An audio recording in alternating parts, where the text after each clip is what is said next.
आज चाहिँ दिनभरि घुमेर यो के अरे वाइल्ड लाइफ सेङ्चुरीमा घुम्दा घुम्दा आज दिनभरि यतै जाला जस्तो भइसक्यो हैन। आज यो चाहिँ एउटा वाच टावर रहेछ। म देखाउँछु ल सबैलाई यहाँबाट के देख्दो रहेछ। तपाईँले हेर्दै जानुहोस् होला। यहाँबाट चाहिँ गान्तोकको भ्यूहरू देख्ने रहेछ है।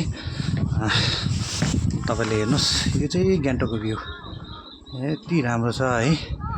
यस्तो राम्रो छ भ्युजहरू गान्तोकको। अब यहाँ त मेरो क्यामेराले त्यति पक्रिँदैन होला। दिउँसोको अब 12 बजिसक्यो। यति राम्रो छ है यहाँनिर।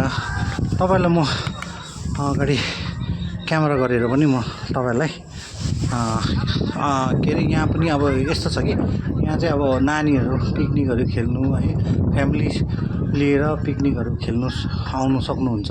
नेचरलाई लभ गर्नुहुन्छ भने चाहिँ आउनुहोस् होला। यहाँ पिकनिकहरू हुन्छ हैन। पिकनिकहरू गर्दा हुन्छ। यहाँनिर चाहिँ एउटा मैदान छ हैन।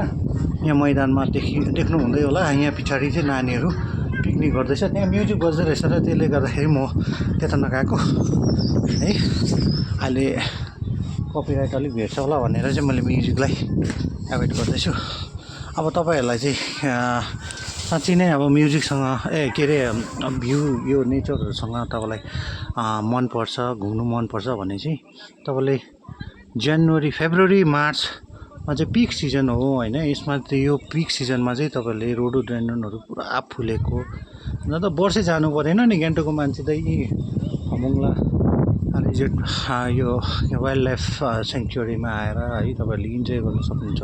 अब वर्षै कति जानु सक्दैन हैन।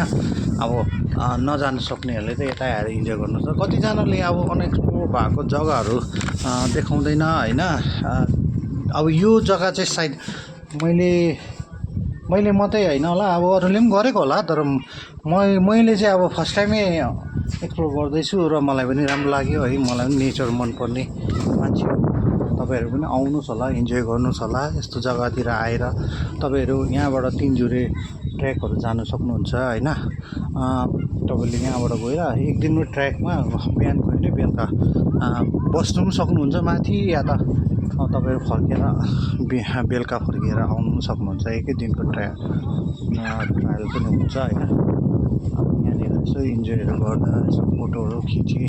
अब चाहिँ म दाजु र म आएको। अब चाहिँ म बिस्तारै अब भोक पनि लाग्दैछ, टाइम पनि भयो मेरो खाना खाने। अब फर्किनु पर्छ होला।